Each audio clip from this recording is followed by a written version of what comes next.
हर हर महादेव। आप सभी को आपके अपने Suresh SK MD YouTube channel में बहुत बहुत स्वागत है। आई सुनते हैं सोमवार व्रत कथा। प्राचीन समय की बात है। एक नगर में एक निर्धन ब्राह्मण दंपति रहते थे।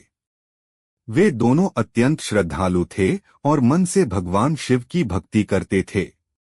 किंतु उनके जीवन में एक बड़ा दुख था, उनके कोई संतान नहीं थी। ब्राह्मण की पत्नी इस दुख से बहुत व्याकुल रहती थी।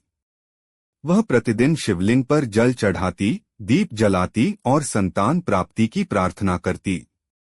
व्रत का संकल्प एक दिन किसी साधु ने उस स्त्री को सोमवार व्रत रखने की सलाह दी। साधु ने कहा, यदि तुम सच्चे मन से 16 सोमवार तक व्रत रखो, शिव पूजन करो और कथा सुनो तो महादेव अवश्य प्रसन्न होंगे।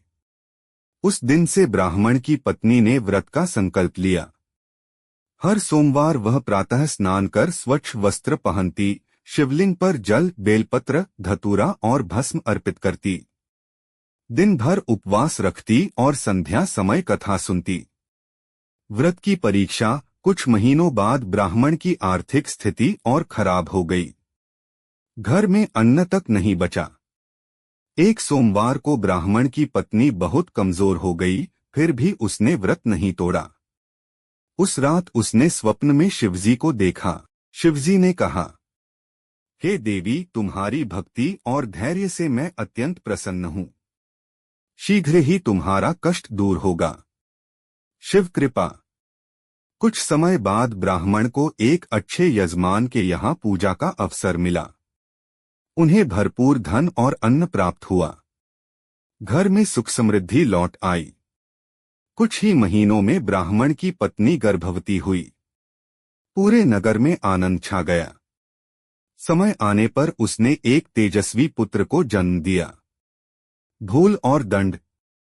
जब पुत्र बड़ा होने लगा, तब ब्राह्मण की पत्नी ने व्रत और पूजा में लापरवाही शुरू कर दी। उसने सोचा, अब तो सब कुछ मिल गया, व्रत न भी करूं तो क्या होगा। एक सोमवार को उसने न पूजा की, न कथा सुनी। उसी दिन उनका पुत्र अचानक बीमार पड़ गया और थोड़े समय में उसकी मृत्यु हो गई। ब्राह्मण दंपति शोक से टूट गए। तब स्त्री को अपनी भूल का आभास हुआ। पश्चाताप और क्षमा।